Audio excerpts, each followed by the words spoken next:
Hi everybody, we're by Abima.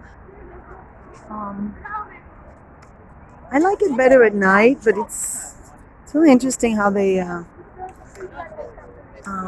made this place like a green space. I know this place for such a long time, and it's completely different. It's really nice here. It's still noisy, still city. It's cool. So I just want to disconnect from anything connected to the news. Here's theater. Oh God, I would love to go to theater. I haven't been to one in a long time. They have Mamma Mia. They have musical Masada 1942. A musical. They have so many interesting things. Um, I prefer the small theater, but it's nice that they have so much to offer. You listen to music here. Here is our concert hall. I actually saw here the Beach Boys last. No, it wasn't the Beach Boys. Last time I was here was Jose Feliciano. I was really looking forward to that. And but I don't like to watch classical music. I mean, not to watch, to listen to here. I just don't like the energy. Prefer more intimate, but there's a music conservatory, and they have like smaller quartets, or not a huge philharmonic band. So interesting. There are a lot of musicals because people don't have attention span, I guess. It's interesting. Just water, no fish. And so I'm taking you for a walk. Here is Helena Rubinstein Museum on one hand. On the left, going under the little structure here. Not my favorite places to sit. For me, it's a little bit fake and phony. But I am going to go through this boulevard. Um, huh. It's nice. It's really nice. They have a small little botanical garden. It's nice oasis. A long time ago, there used to be just trees and sand, and in a way, I always wish I could have lived 50, 60 years ago, but each one of us is born to a certain time, and we can't go back. We can only, is that a line from a song? We can't return, we can only look from where we came. Ah, that's Johnny Mitchell. We can't return, we can never return. We can only look from where we've come. The Circle of Time. One of the nicest songs about how time is like, the seasons go round and round, but here we don't really have seasons. We have a sort of like a winter that resembles autumn in North America or in Europe, and then we have summer, and we don't really have spring. I wouldn't call it spring because it's pretty much always sunny here. See, it's still sunny even though it was raining a lot. We don't really have long periods of rain here, which makes life really pleasant for people who suffer from seasonal depression. This is like pretty sunny here. When it rains, it pours, but it's not like a real winter. It feels more like an autumn, like a passing through kind of rain. So that's about the weather. And yeah, you smell leaves here. There's a smell of leaves. It's a bit cool here. And just walking by here and just thinking about my obsession with YouTube. Meghan Markle is once more in the news she's angry at photographers capturing her walking in the woods in Canada. I mean, it's so funny how people that are born or marry into privileged positions actually want to sue newspaper photographers, rather than embrace and realize that with the privilege there's also duties, they try to just like pick and choose and have the freedom to do so. And unfortunately, in the case of the royal family, you really can't choose. So right now we have Prince Charles somewhere not too far from here, attending the conference. Today there's this international conference, and I gave my pupils an assignment to ask world leaders 2 questions, and I divided them into different leaders. Everybody wanted Vladimir Putin, Vice President Pence. They had the King of Spain, the King of Holland, and so forth, the President of Germany. And they can ask them 2 questions like, they can answer yes or no. So, because there's the beginning English, so it's quite nice. I like that assignment, and I'm glad I thought about it. It's just that when I see a boring topic in grammar, I really have this urge to make it interesting, because I can only imagine what it must be for 11, 12-year-old to have these boring exercises. And, I think life doesn't have to be boring. It can be creative, and we can make a language assignment more interesting. Why not? So that was my day, contributing a little bit, but the rest of the day I spent it trying to make it simple, trying to simplify the rules of grammar and practice it. Not too big fan of the books.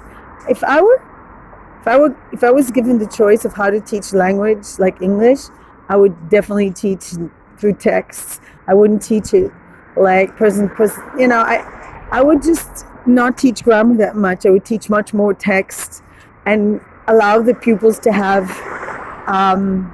as large as a vocabulary as possible, and then putting the words together is less of a problem, because once you're exposed to text, you have a sort of natural learning. When you read a book, then you don't have to know that it's present progressive or present simple. You sort of know what to do. I mean, you do need to know a little bit how the rules of the game are, but I would give not that much rules, but more expose them to texts that are interesting for them. A lot of media and just nice text, short stories, short things, short texts. And unfortunately, I'm not in charge of that. And I think also there are a lot of people that are in charge of English language teaching. They don't really realize that they need to give assignments that are doable, that the kids could become independent learners and not always have to be guided by a teacher, and give less load on the teacher and give the pupils more independence and make it more pupil directed, and less the teacher has to do this and that, and there's just too much. There are too many things the teachers have to do. I would make it much more assignment, goal-oriented, test-oriented, and the teacher just helping facilitate. The teacher is a facilitator of missions and not just running the whole show, which is still, I see that there's still the old methods of the teacher talking time much too much. I personally, ever since I've become aware of it, I can talk to you because it's nice to talk.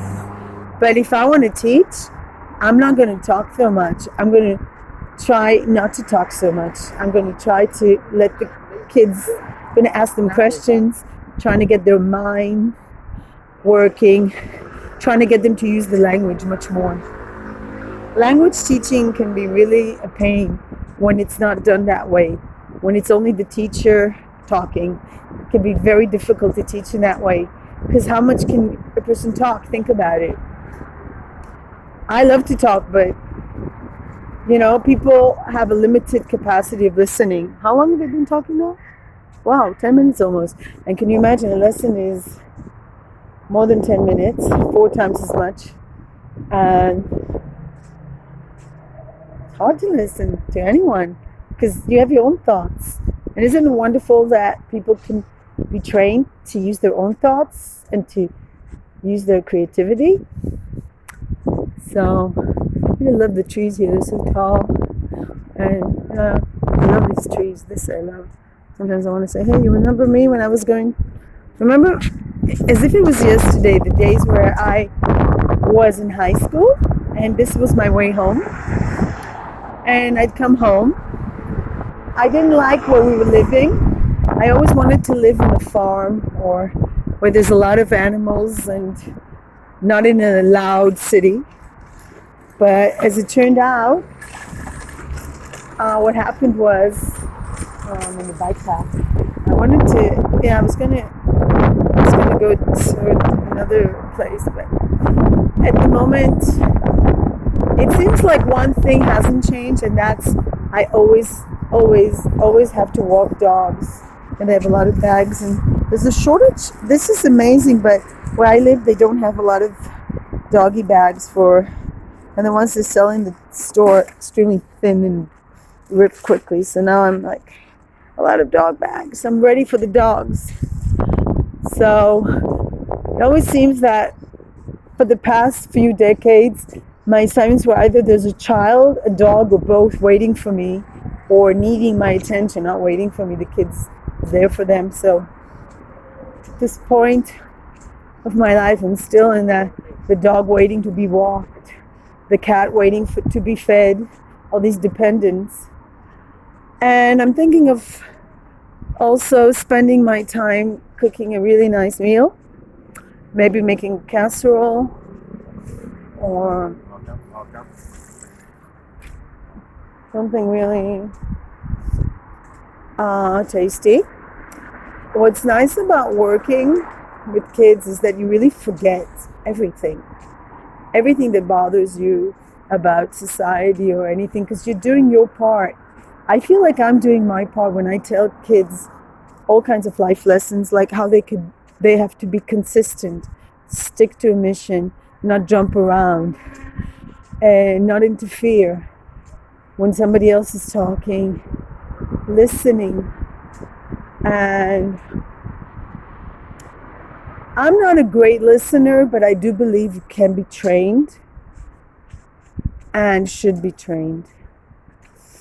And I love YouTube because other people listen to me and I also listen to other people. So that's my take on that. It's funny because I never liked living here, and here I am years later, after not living here for so many years, I'm back. And it's because it's my language here. I think that was my first reason that I need to speak my language again in order to understand myself and others better. And the climate is number 2. Number 3 is sort of roots, like you feel your roots are here. And at the same time,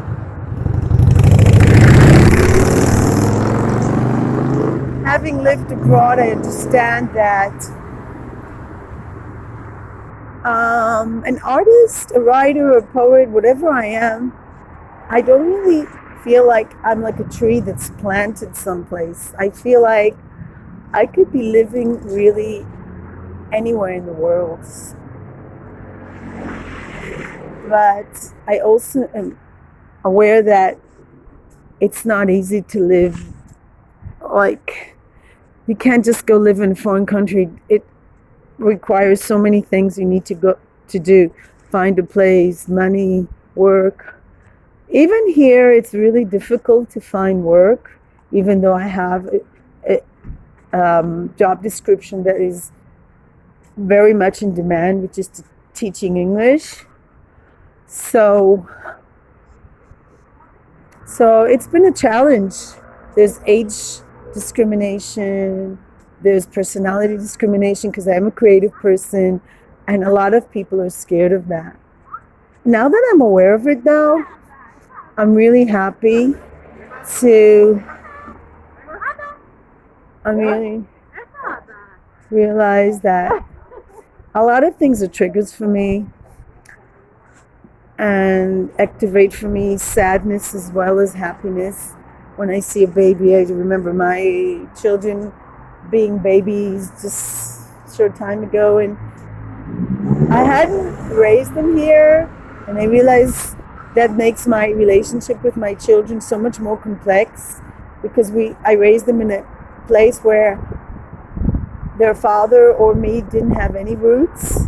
Not really, not like we were not citizens of that country. We are not, that's not our mother tongue, both from different countries. And it's not ideal. It's maybe the lifestyle of the rich and wealthy. The wealthy, independently wealthy people like Meghan Markle and Prince Harry, they can raise their child in Canada. Okay, it's still English language, but so different.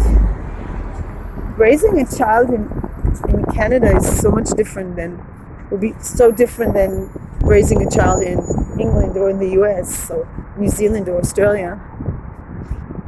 And so, I don't know. It has advantages, and I'll say which ones. I have to pause quickly. There is an advantage to raising a child in another country where you didn't grow up because it's a new beginning. And at the same time,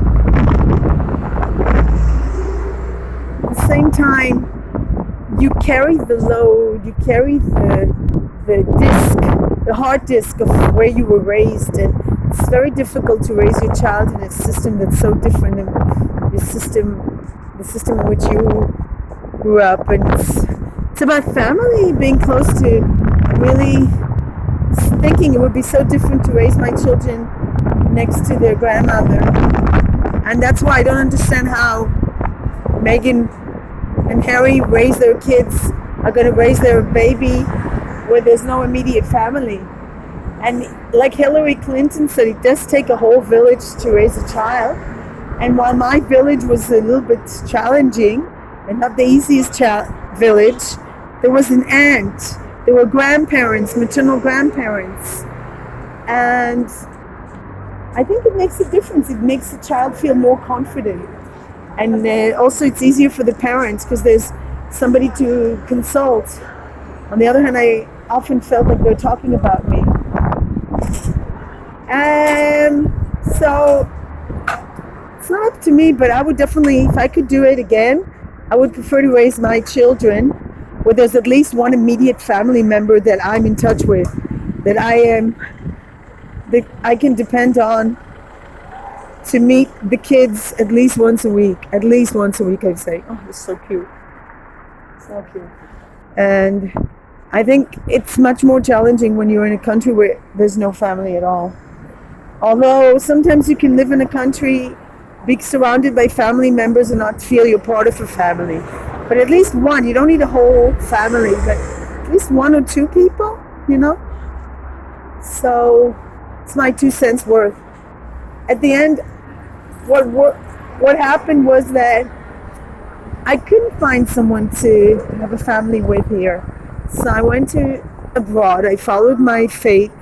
And unfortunately, I married a man who didn't support my following my dreams. He only wanted me to follow his dreams. And I think it's very unhealthy. I think people in a relationship, whether it's two men, two women, men or women, they need to support each other. They need to support each other's intentions and dreams. Because if one partner is thriving while the other partner is just there to applaud them, it's not a good marriage. Having said that, I think it can be like temporarily like that. Like, let's say, what would it killed Meghan if she would have stayed home with Archie like 2 years and have done some charity work? I mean, she has a nanny, and just been there for Prince Harry, supporting him. I mean, it's not like they moved to California or some really beautiful, warm place to move to. Canada must be beautiful, that area, but it's so cold. And this morning as I got up for work, I really was very grateful that doesn't get colder than